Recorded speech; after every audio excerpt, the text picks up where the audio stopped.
Mesdames et messieurs, bonsoir. Merci de nous rejoindre pour ce nouveau numéro de Code 24, le magazine francophone de la rédaction de Futur TV en partenariat avec France 24. Code 24, votre code d'accès à la planète info. Passons tout de suite au sommaire de cette édition. À l'abri des regards, des moines dominicains ont numérisé des manuscrits irakiens.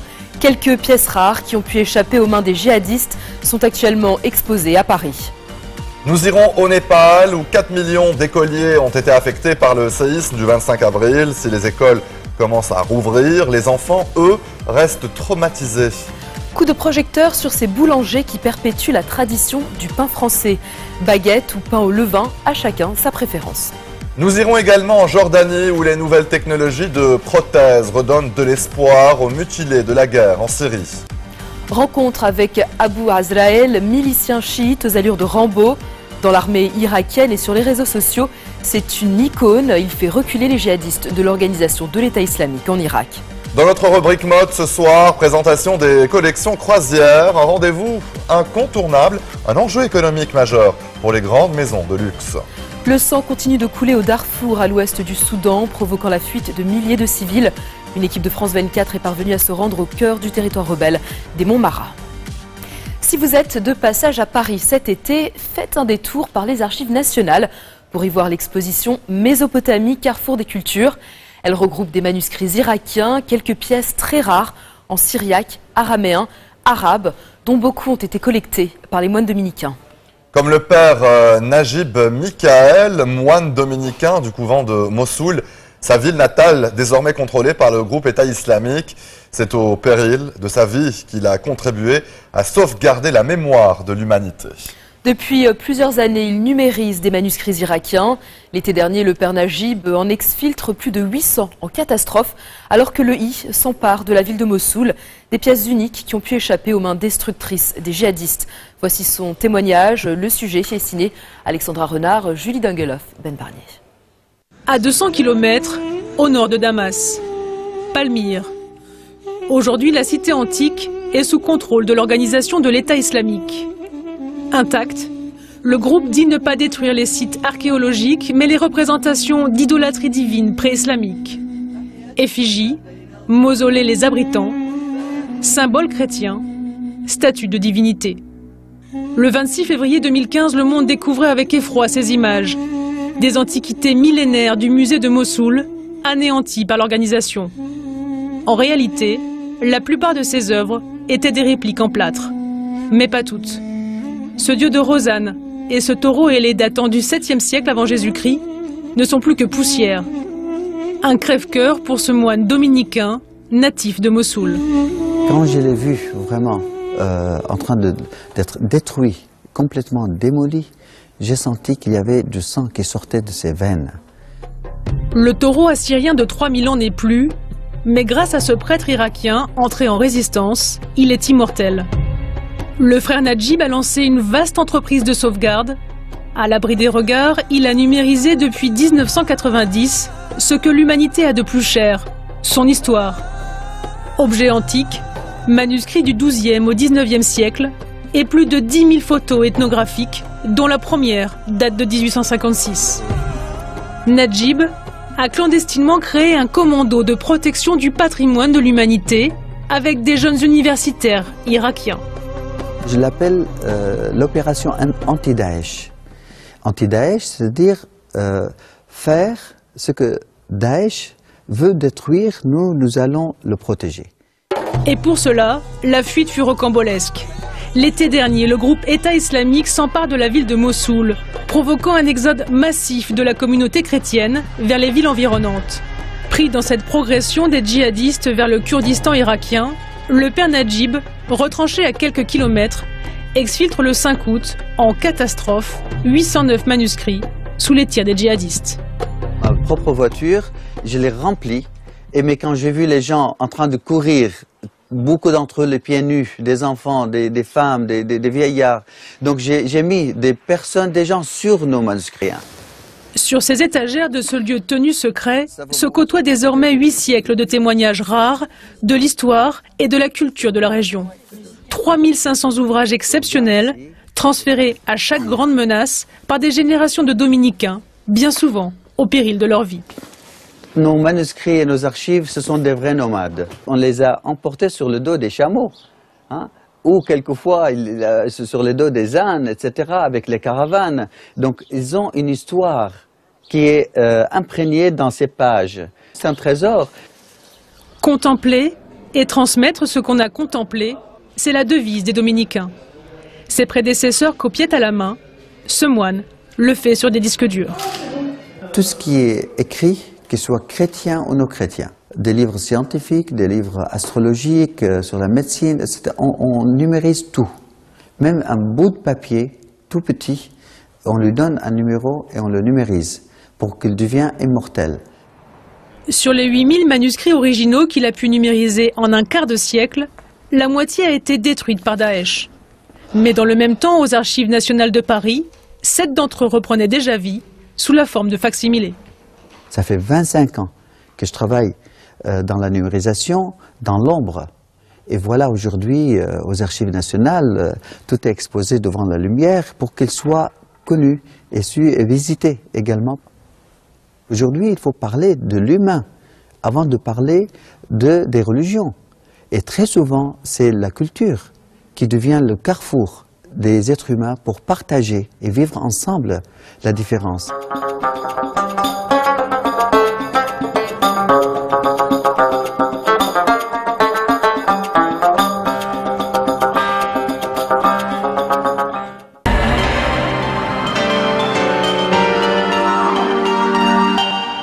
Direction le Népal, où le tremblement de terre du 25 avril suivi d'une autre forte secousse le 12 mai a provoqué la mort de plus de 8600 personnes et détruit logements, temples et monuments dans tout le pays.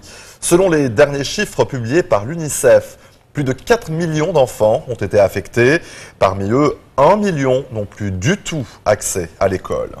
Un mois et demi après le séisme, les écoles commencent à rouvrir, mais sans salle de classe, ni argent, ni bâtiment. La reprise des cours s'annonce difficile, voire impossible. Les enfants, eux, restent traumatisés et vont avoir besoin d'un soutien psychologique particulier. Reportage de Marie Chemin, Rojita Dikari, Constantin Simon.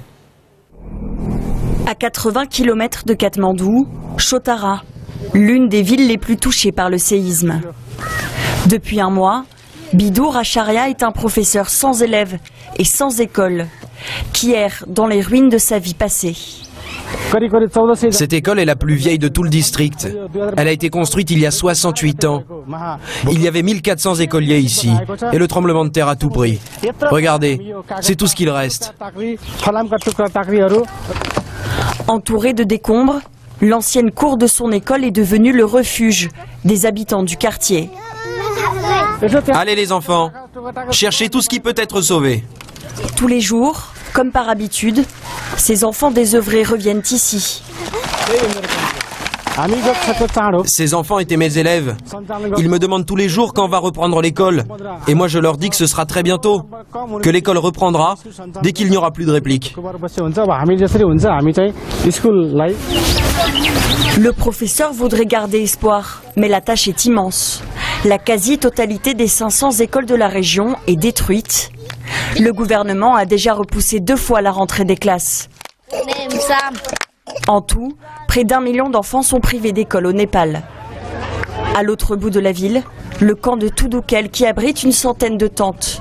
Sarita, une jeune femme de 27 ans, a trouvé refuge sous celle-ci, avec une vingtaine de membres de sa famille. Avant le tremblement de terre, elle était vendeuse. Désormais, chaque matin, elle enfile ce polo blanc. Ça, c'est mon t-shirt préféré, mon uniforme de professeur. Quand je le porte, je suis heureuse, j'oublie ma peine. Devant l'ampleur des besoins, avec sa sœur, elles ont décidé de s'improviser maîtresse d'école. Dans leur malle, des cahiers et des crayons. Un trésor qu'elles transportent tous les jours jusqu'à cette école de fortune.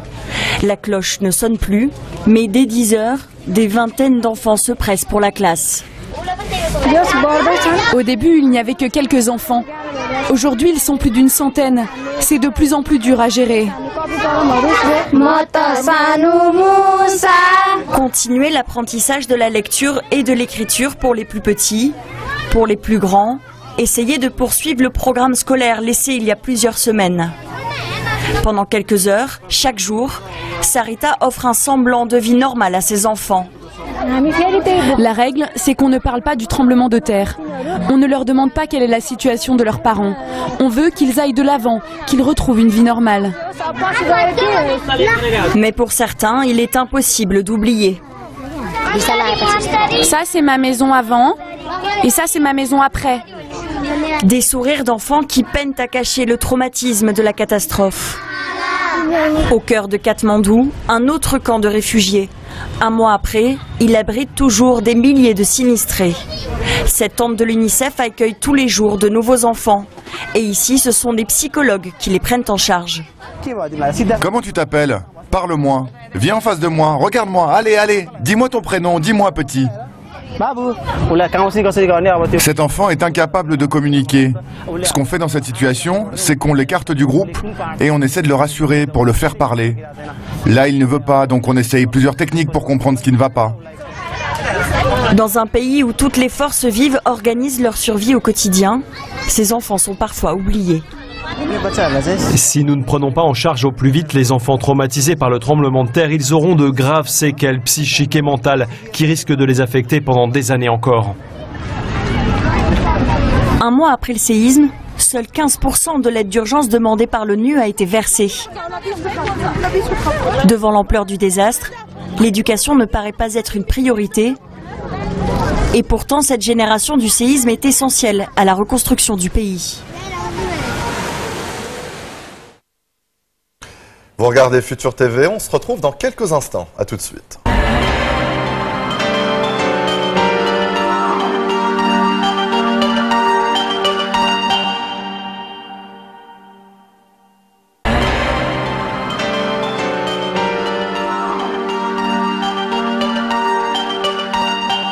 C'est une véritable histoire d'amour. Les Français sont de gros consommateurs de pain et surtout de baguettes. Chaque seconde, ce sont 320 baguettes de pain qui sont consommées et produites en France, soit 10 milliards par an. Dans le reportage qui va suivre, nous vous emmènerons d'abord dans la boutique de Frédéric Pichard, surnommé le roi de la baguette. Ce boulanger du 15e arrondissement de Paris perpétue la tradition du pain français avec la même pâte qu'il y a 300 ans. Nous irons ensuite dans le fourni secret de Jean-Luc Poujoran qui travaille avec une pâte plus acide et plus foncée. Cela fait 37 ans qu'il utilise le même levain, celui que lui avait légué son père. Résultat, un pain d'exception qu'il livre à 280 privilégiés, traiteurs, ambassades ou restaurants gastronomiques, comme celui de Pascal Barbeau. Ce chef triplement étoilé du restaurant Astrance nous dévoilera sa recette de soupe au pain brûlé.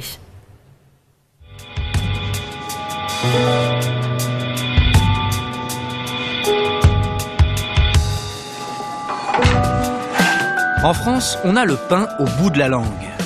L'expression « gagner son pain » veut dire gagner sa vie. Mais il y a aussi « bon comme du bon pain » ou « long comme un jour sans pain ».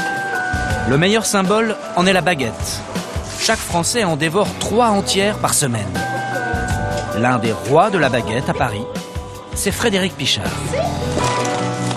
Merci madame. Pour apprendre à goûter du pain, faut mettre les 2 pouces comme ça, faire ce geste-là. Il faut bien se concentrer. Il faut le faire tous les jours. Là, j'ai bien l'odeur, je la bloque ici, je romps le pain. Dégustation les yeux fermés, comme pour un grand vin. Merci madame. Moi, je trouve que c'est de l'élégance qu'il y a. Le pain français, c'est le pain le plus élégant de tous les pains. C'est pour ça qu'il a fait le tour du monde. Frédéric est un adepte du pain classique. La même pâte qu'il y a 300 ans. Pas de recette fixe. On rajoute autant d'eau que la farine peut en absorber. Si on montre aux 3/4 des boulangers une pâte comme ça, ils vont dire mais il y a beaucoup trop d'eau là-dedans. Sauf que non. Pour développer un bouquet aromatique, et c'est vraiment beau, on peut voir que c'est beau. La pâte, on dirait du lait. Alors, et puis en plus, c'est super agréable. Quand on met les mains dedans, on a l'impression. Alors, c'est pas aussi liquide que du lait, mais ça s'en approche. Hein. Vous voulez essayer? La pâte va travailler au moins 2 jours, sans levure industrielle, comme autrefois. Ce pain blanc était celui des nobles. Autre tradition, tout aussi ancienne, le pain du peuple. Jean-Luc Poujoran en est l'héritier. Sa pâte à lui est plus foncée, avec un goût plus acide. Et chaque jour, il en garde un bout, qu'il ne met pas au four. On garde la base, la mère, ce qu'on appelle la mère, une petite partie, et ça nous permet d'avoir un levain pour le lendemain. Le levain, un morceau de pâte de la veille, du coup plus fermenté. C'est lui qui va faire lever le pain du jour, et lui donner aussi plus de goût. Et ainsi de suite. La chaîne ne s'arrête jamais. C'est un levain que m'a donné mon papa il y a 37 ans. Il me l'a donné, il m'a dit voilà, débrouille-toi avec ça. Donc voilà, ça fait 37 ans que je fais du pain avec le levain de mon père. Et on le rafraîchit tous les jours. Ça nous permet d'avoir un levain qui est exceptionnel.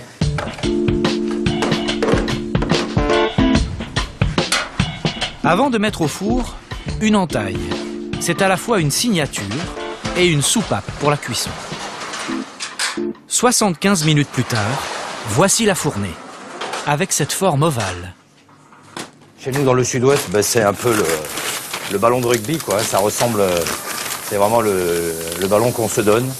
Voilà, on est plus rugby que foot chez nous. Donc voilà, voilà, ça ressemble, c'est vraiment un outil de partage. Le roi de la baguette, lui, cuit au bois. Une flambée pour porter le four à 300 degrés, puis plus rien. Les baguettes sont cuites à chaleur descendante. Voilà. Il faut que les membranes des alvéoles, comme un nid d'abeille, là, soient le plus fines possible. Et là, c'est quand on réunit une grande année de blé, un grand jour en boulangerie, et enfin, tout qui va bien, quoi. Et ça, c'est très rare. Et c'est là qu'on se rapproche d'un grand millésime, d'un grand cru. Frédéric Pichard a sa propre boulangerie. Mais Jean-Luc, lui, n'a pas de boutique pour ses pains ovales. Il les livre à une clientèle chic, traiteur, ambassade ou restaurant gastronomique. Comme celui de Pascal Barbeau, chef 3 étoiles. Pascal, comment tu vas, ça? Alors tiens, c'est 500 Oh là là, la manne, oh, il est tout chaud. Déchiré. Ce pain haut de gamme sera servi en tranches pour accompagner entrée et plat. Mais il a aussi inspiré une recette au chef, une soupe de pain. Parfait, magnifique. Il grille d'abord le pain au four jusqu'à le noircir. On le fait infuser dans un bouillon, dans un bon bouillon de bœuf.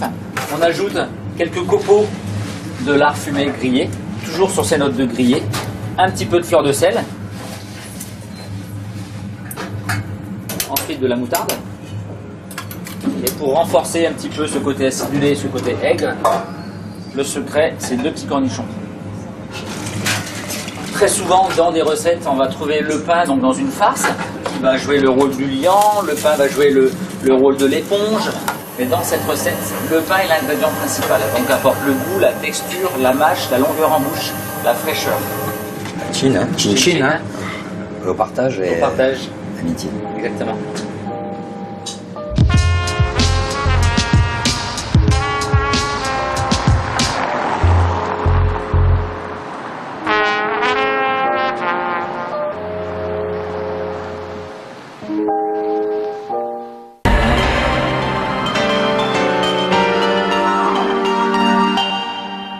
Les affrontements violents qui déchirent la Syrie depuis plus de 4 ans ont fait des milliers de morts, mais aussi des blessés. Beaucoup sont définitivement en situation de handicap et attendent désormais de recevoir une prothèse. Certains blessés ont rejoint la Jordanie dans l'espoir de se faire appareiller et soigner dans des centres de réadaptation physique. C'est toute une génération de personnes blessées et mutilées par les violences qui nécessitent une prise en charge immédiate et à long terme. Le reportage de Julien Fouchet et Gaël Sandine. Ragé a perdu ses 2 jambes dans un bombardement en Syrie. Depuis quelques mois, ce jeune Syrien de 13 ans vit dans un centre de rééducation en Jordanie. La bombe lui a aussi tranché tous les doigts de sa main gauche. Ce matin-là, Rajé reçoit une visite, 2 hommes venus lui apporter une prothèse d'un nouveau type. Il n'y a aucune solution bon marché en Jordanie. Généralement, on leur donne une prothèse uniquement esthétique, et même celle-là coûte au moins $300. Et donc, cette main qu'on a fabriquée avec une imprimante 3D en utilisant du polyélastomère coûte moins de $10 à faire. Des imprimantes 3D au service des 200 000 Syriens amputés de guerre. C'est l'idée de David, un Américain diplômé de Cambridge. Pour l'aider, Hassem, un ancien infirmier de la rébellion. On travaille maintenant à imprimer en 3D des gaines spécialement pour ma jambe en fibre de carbone. Il a été grièvement blessé dans le bombardement de son ambulance. Son combat aujourd'hui, ramener de l'espoir à des enfants comme Rajé. C'est ici que tout a commencé dans cette pépinière d'entreprise à Amman. Depuis moins de 3 mois, cette équipe modélise les membres blessés et imprime des pièces de main artificielles. Une technique qui serait à la portée de tout le monde. C'est la toute première main que j'ai faite. Après juste un mois d'apprentissage de la 3D, j'ai fait celle-là. Le but de ce projet est d'amener ces prothèses imprimées en 3D dans un réseau de logiciels libres, et plus particulièrement dans une zone qui en a vraiment besoin, la Syrie. La Syrie, mais aussi l'Irak ou le Yémen. Cet hôpital accueille les blessés de tous les pays en guerre au Moyen-Orient. Zaïn, un Yéménite de 6 ans, a été gravement brûlé dans un incendie. Et Sam lui a fabriqué une prothèse à l'effigie de son dessin animé préféré. Un prototype destiné aussi à convaincre le personnel de l'ONG qui gère l'établissement. L'acceptation de la prothèse est du coup bien meilleure. L'enfant ne l'a pas quitté depuis qu'on lui a donné il y a une semaine. Cette technique-là, pour nous, est pleine de promesses. Une technologie bon marché qui pourrait soulager les peines des réfugiés blessés de guerre, délaissés par les principaux bailleurs de fonds et pourtant de plus en plus nombreux en Jordanie. Regardez Code 24, on se retrouve juste après la pause. A tout de suite.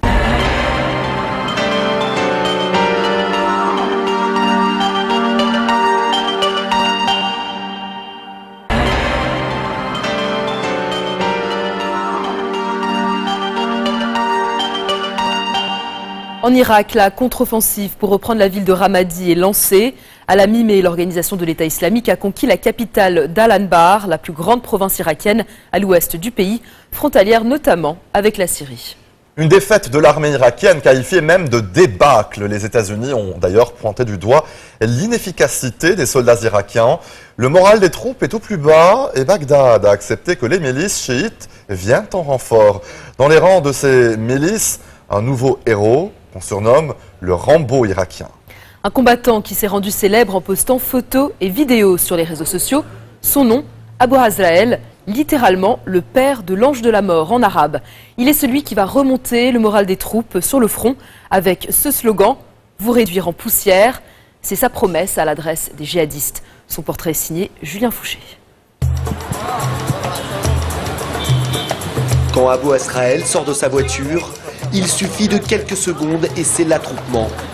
Tout le monde veut immortaliser cet instant passé avec celui que ces Bagdadis considèrent comme la fierté nationale. Moi je suis prêt à tout pour lui, je te jure. Non vraiment, tu es tout pour moi. Un culte est voué à celui qui a choisi de se surnommer Abu Azrael, littéralement le père de l'ange de la mort. C'est son nom de guerre, celui du combattant le plus connu d'Irak, un milicien chiite. Des actes de bravoure ont fait de lui la légende vivante d'un pays en état de choc depuis la débandade de l'armée irakienne l'été dernier face aux hommes de l'organisation de l'État islamique. Moi, je fais ce que je dis. C'est pour ça que les gens préfèrent voir un combattant comme moi plutôt qu'un politicien malhonnête qui annonce des mesures à la télé mais qui ne fait rien. Abu Azrael veut nous montrer que lui et son groupe sont en première ligne face aux djihadistes. Dans son coffre, son attirail, toujours prêt à servir. Wow. Ça, c'est un M4, équipé d'un lance-grenade. Et ça, c'est des explosifs, une grenade, une bombe fumigène, ça aussi, une bombe fumigène. Tout ça, c'est rien que pour moi. C'est le strict minimum. Abou Azrael est un habitué de cette salle de musculation. Il vient soulever de la fonte ici et surtout retrouver ses frères d'armes. Ambiance bon enfant. Pourtant, ces haltérophiles appartiennent tous à un groupe armé chiite soutenu par l'Iran. On fait partie des brigades de l'imam Ali. On a été dans des camps d'entraînement au Liban, avec le Hezbollah, et en République islamique d'Iran. Cette formation, elle ne date pas d'hier. Ça fait des années qu'on s'entraîne dans les rues irakiennes. Un vétéran du combat. À 37 ans, il en a passé plus de 10, les armes à la main. Dans les années 2000, c'était contre les Américains qu'Abou Azrael faisait la guerre. Il était à l'époque dans leur liste des terroristes à abattre. Depuis, les lignes de front ont changé. Dans leur lutte anti-djihadiste, les États-Unis soutiennent désormais sa milice. C'est le Rambo d'Irak, le tueur de Daesh. Le Rambo d'Irak, un surnom qu'il doit à ses vidéos qu'il filme avec des téléphones et qu'il met en ligne sur Internet.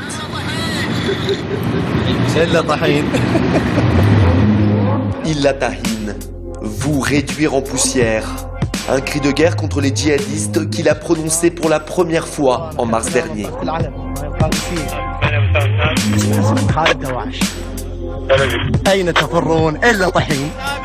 En quelques semaines, elle est regardée plus de 2 millions de fois. Abou Azrael, récidive.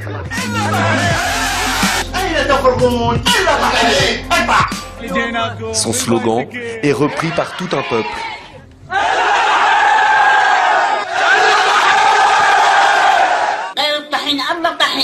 Un cri du cœur contre le groupe djihadiste qui fait même le tour du monde, Espagne, Suède ou encore Thaïlande. La vitrine de la lutte antiterroriste devient même le héros d'un dessin animé. Le milicien y défend les opprimés. Ici, il passe à tabac l'un des dirigeants du groupe État islamique. Sa brigade en fait la vedette de ses films de propagande aux accents de superproduction hollywoodienne.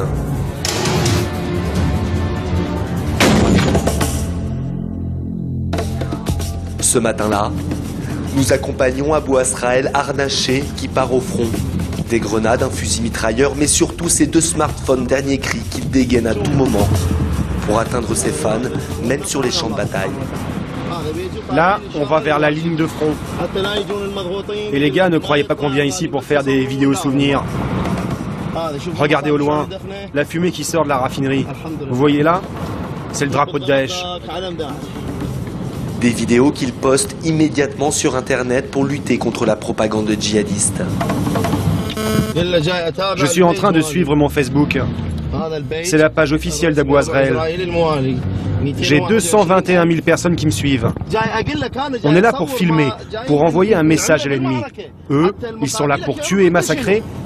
Et tout cela, ils le filment. Alors nous, on fait pareil. On se filme en train de défendre le peuple irakien. Cette guerre médiatique entre 2 groupes armés se joue ici, à 150 km au nord-ouest de Bagdad, dans la province de Salaheddin. Cette route passe en plein cœur du territoire djihadiste. Daesh est à peu près à 500 mètres dans ce bâtiment-là. Vous le voyez? Là-bas, au loin. Maintenant, on entre dans une zone très dangereuse, encerclée par Daesh. On ne tient que la route. Ne soyez pas surpris si vous entendez des tirs.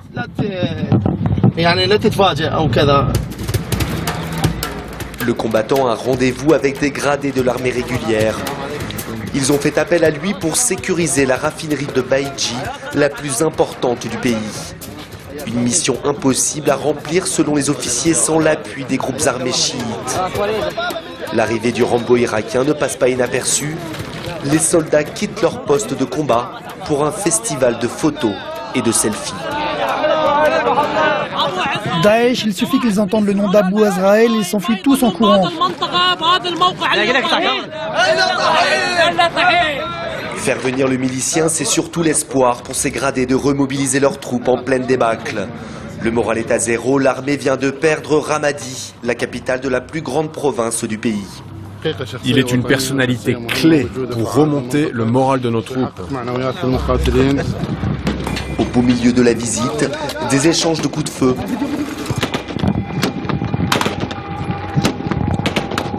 L'armée ne bouge pas. Les premiers à monter au combat sont Abou Azrael et ses combattants.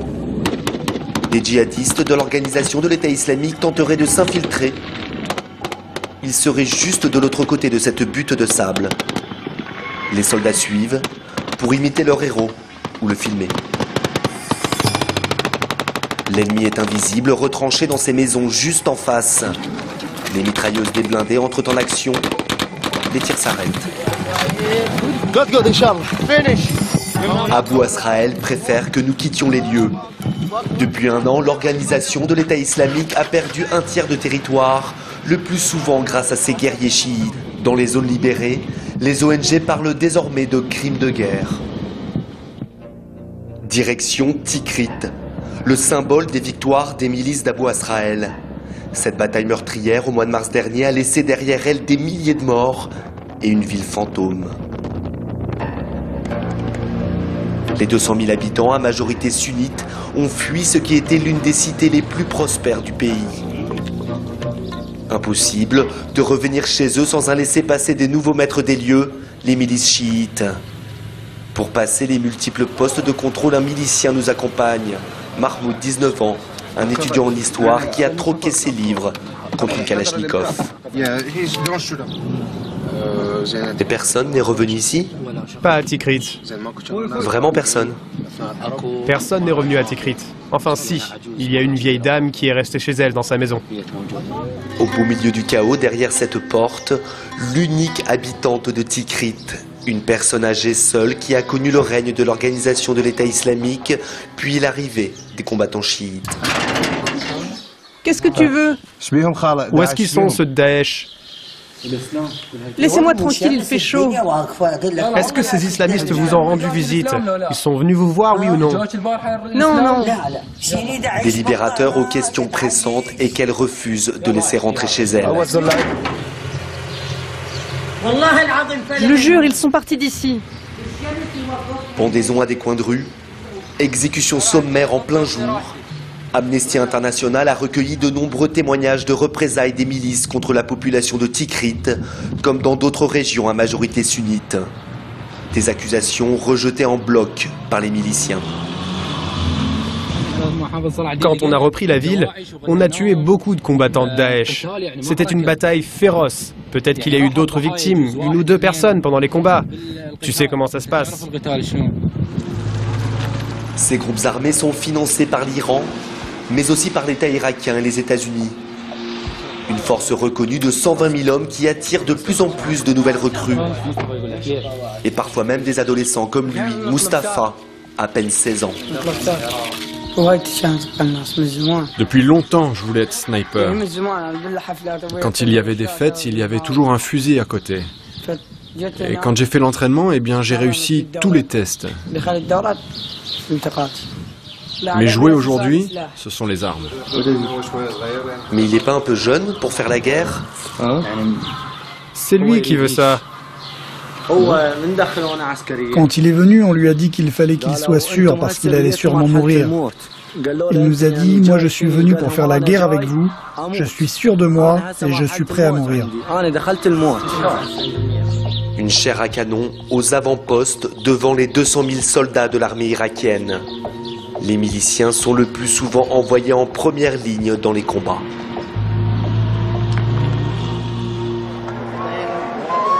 À Bagdad, la capitale, la guerre essaye de se faire oublier.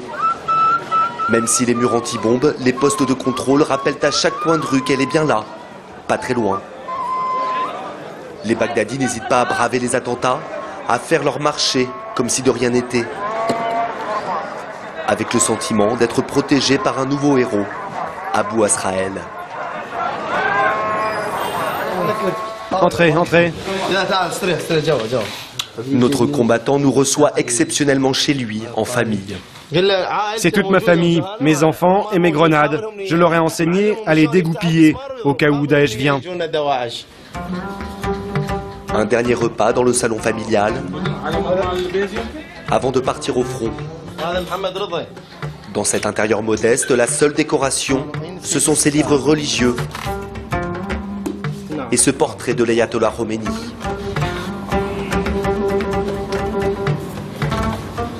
Ces milices obéissent plus à des chefs religieux iraniens qu'à leur propre gouvernement, dans une guerre qu'Abou Asraël pourrait poursuivre en dehors d'Irak. Si l'imam nous dit de marcher sur l'Arabie Saoudite, sur la Mecque, on ira. Si on me demande d'aller au Yémen pour porter secours à mes frères houthis, j'irai. Tout ce qu'on demande, c'est de tomber en martyr et d'avoir une fin honorable. Et si Dieu veut, je mourrai en martyr, ou bien nous vaincrons. Des propos martiaux qui confirment les craintes de la communauté internationale. Car ces combattants incarnent bien désormais une version chiite du djihadisme. Mon amour, mon amour.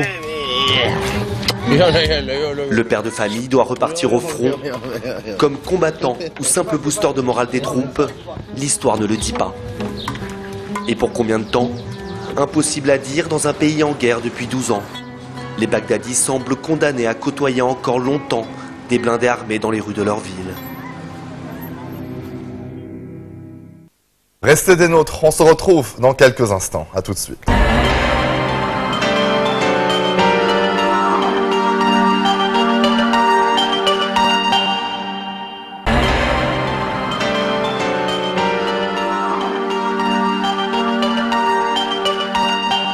Dans le calendrier officiel des présentations internationales, les collections croisières occupent une place singulière depuis 1920. Elles avaient été conçues pour les clientes fortunées qui migraient pendant les mois d'hiver sous le soleil des tropiques. Il était bien évidemment hors de question pour ces femmes de porter des tenues dans lesquelles elles avaient déjà été vues. Les collections croisières sont devenues, depuis 2013, un rendez-vous incontournable, un enjeu économique majeur pour les grandes maisons de luxe, Chanel, Louis Vuitton ou encore Christian Dior. Dans le calendrier officiel des présentations internationales, les collections croisières occupent une place singulière depuis 1920. Elles avaient été conçues pour les clientes fortunées qui migraient pendant les mois d'hiver sous le soleil des tropiques. Car il était bien évidemment hors de question pour elles de porter des tenues dans lesquelles elles avaient déjà été vues. Les collections croisières sont devenues depuis 2013 un rendez-vous incontournable, un enjeu économique majeur pour les grandes maisons de luxe comme Chanel ou Vuitton qui disposent de moyens financiers hors du commun. Chez Christian Dior, au cœur du fameux triangle d'or de l'avenue Montaigne à Paris, on se prépare depuis plusieurs mois. Dans l'atelier prêt-à-porter, les petites mains hyper spécialisées suivent à la lettre les patrons fournis par le studio de création de Raf Simons. L'atmosphère est studieuse, quasi monacale. Alors, est-ce qu'on peut regarder tes idées ?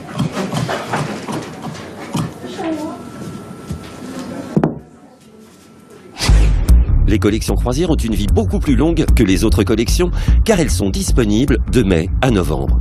Quant aux images propagées sur les réseaux sociaux, elles doivent rendre compte aussi bien des tenues que de l'expérience vécue par les personnalités. Dior a choisi pour sa croisière 2016 de défiler sur la Côte d'Azur dans le Palais Bulle de Pierre Cardin. Avec Dior, c'est toujours dans des endroits auxquels on ne s'attend pas du tout. Là, je me demande bien, dans un décor comme ça, ce qu'il a derrière la tête. Pour Raf Simons, une collection ne peut être dissociée de l'écrin dans lequel elle est présentée. On a toujours croisé ici les habitués du grand luxe. Ils évoluaient dans une atmosphère luxueuse, mais en même temps, il y a aussi ce côté nature, très brut. C'est l'idée générale de ma collection.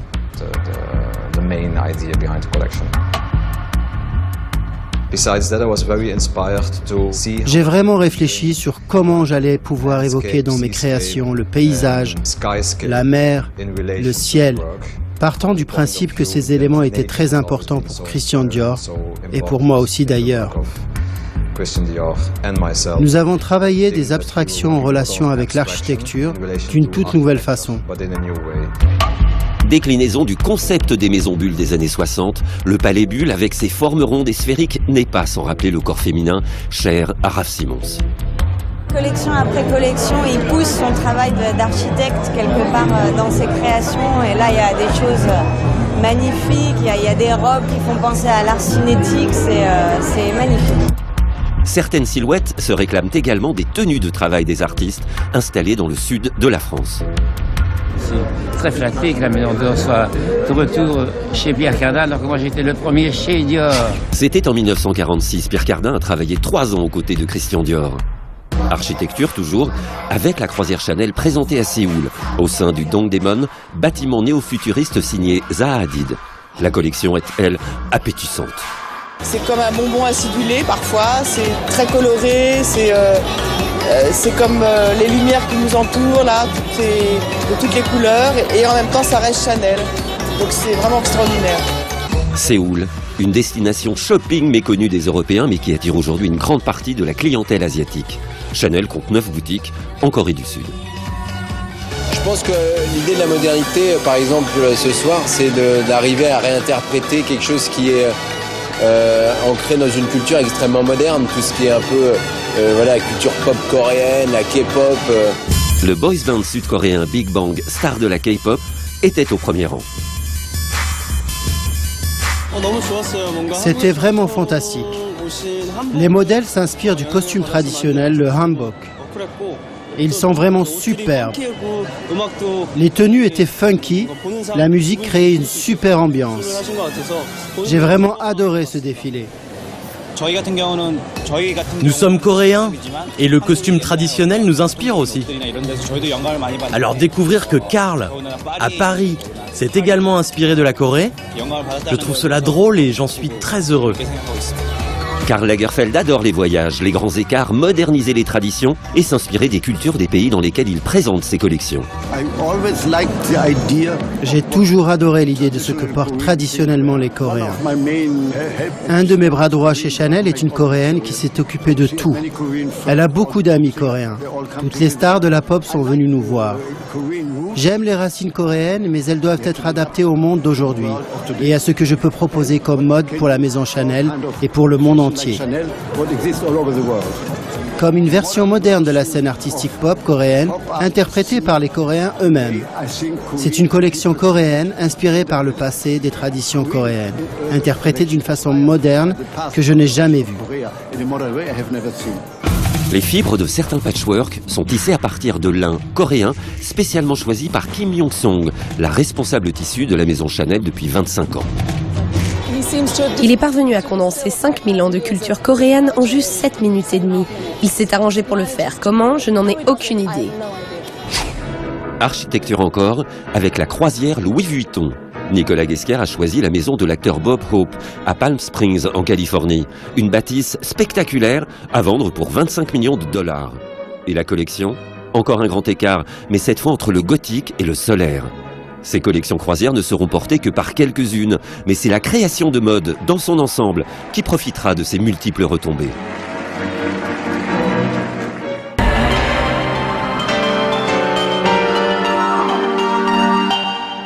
Ces dernières années, le conflit au Darfour a pratiquement disparu des couvertures médiatiques internationales. Pourtant, le sang continue de couler dans cette région située à l'ouest du Soudan. Des dizaines de personnes ont été tuées depuis mars dans des affrontements tribaux. L'accès au Darfour étant extrêmement limité par les autorités, il est impossible de vérifier les bilans. Ces violences interviennent dans un climat très tendu entre tribus, sur fond de désaccords territoriaux et d'allégations de vol de bétail. Une récente offensive du gouvernement contre des factions rebelles a provoqué la fuite de plus de 70 000 personnes, selon les Nations Unies. Nombre d'entre elles se sont réfugiées en brousse ou se sont cachées dans des caves. Klaas van Dieken et Adriaan Ohanessian sont parvenus à se rendre au cœur du territoire rebelle des Monts Mara, une zone si enclavée et instable que l'aide internationale et les Nations Unies n'y ont pas accès. Voici sur le focus de France 24 le reportage exclusif. Une scène familière dans la région soudanaise du Darfour. De la fumée s'échappe de ce qu'il reste d'un village détruit par des attaques au sol et des frappes aériennes. Une bombe a été larguée par les forces gouvernementales juste devant cette maison, laissant Adam, 7 ans à peine, avec d'effroyables brûlures.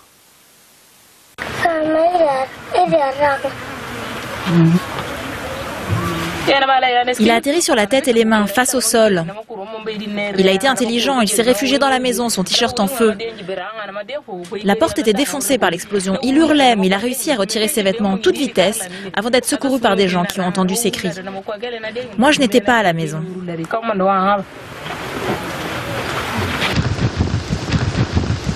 Cette nouvelle série de frappes aériennes, auxquelles s'ajoutent des attaques au sol, a conduit nombre de civils à fuir leur village. Certains se sont dispersés dans les montagnes, d'autres ont trouvé refuge dans des caves. Touraya a fui avec ses 8 enfants après que sa maison a été détruite par une bombe. Ici, l'aide humanitaire est inexistante depuis près de 5 ans et nourrir sa famille est un défi quotidien. Mais la faim lui semble encore plus tolérable que la perspective d'être bombardé de nouveau. Nous donnons aux enfants la nourriture que nous parvenons à trouver et nous partageons le reste. Si on ne trouve rien, alors on reste à l'abri, la faim au ventre. Nous n'avons rien, à peine un repas par jour. Mariam explique avoir perdu 2 proches dans le bombardement de sa maison. Comme tant d'autres, vieux et jeunes, elle est résignée à rester retranchée à l'intérieur de ces caves sombres et bruyantes. On ne sait pas pourquoi le gouvernement nous bombarde. On ne sait pas ce qu'on leur a fait. Nous ne sommes que de pauvres civils. Je ne rentrerai pas au village tant que le président Omar el-Béchir n'arrête pas ces bombardements. Nous resterons ici, dans ces caves, à attendre la mort. Les monts Mara sont le berceau de la rébellion contre le gouvernement. Le fief de l'armée de libération du Soudan, menée par Abdul Wahid. La guerre s'y poursuit depuis plus de 12 ans. Après une période d'accalmie, la récente offensive du gouvernement, l'opération Été décisif, fait de nouveau des ravages.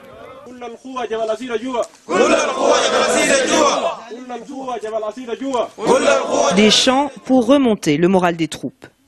Face à la caméra, le commandant se dit déterminé à tenir ses positions.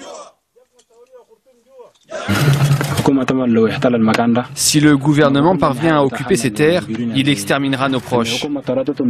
Il exterminera tous ces déplacés qui vivent ici sous notre protection depuis que leurs villages ont été brûlés. Beaucoup ont des raisons très personnelles de se battre, toutes liées aux atrocités qui auraient été commises plus tôt dans l'année. La principale raison pour laquelle j'ai pris les armes, c'est parce que la femme de mon oncle a eu un bébé et que les assaillants l'ont tué parce que c'était un garçon. Et ensuite parce que j'ai vu de mes propres yeux des jeunes se faire enfermer dans une maison pour y être brûlés vifs. Le mois dernier, le président Omar el-Béchir a remporté un nouveau mandat de 5 ans avec officiellement 94% des voix. Autant dire qu'un prochain retour de la paix au Darfour apparaît aujourd'hui peu probable. D'autant plus que les nombreuses factions rebelles semblent tout aussi déterminées que le gouvernement à poursuivre les hostilités. Khartoum dément de son côté toute frappe aérienne contre des civils. Au total, près de 430 000 personnes ont été déplacées au Darfour depuis le début de l'année 2014, portant le total dans la région à 2,5 millions de déplacés. Selon l'ONU, les déplacés vivent dans la peur des groupes armés et de la criminalité. Déjà rudement éprouvés, les habitants de cette région sont aujourd'hui frappés de plein fouet par une épidémie de rougeole. Le comité international de la Croix-Rouge, qui a repris le travail au Soudan du Sud en septembre, a lancé un nouvel appel de fonds auprès des donateurs pour étendre ses activités au Darfour. Code 24, c'est déjà fini pour cette semaine. Nous vous donnons rendez-vous après le Ramadan pour une nouvelle saison de Code 24. Vous pouvez dès à présent revoir cet épisode sur notre site internet. N'hésitez pas non plus à nous envoyer vos commentaires à l'adresse qui s'affiche au bas de votre écran. Excellente suite de programmes sur notre antenne et à très bientôt. À très bientôt.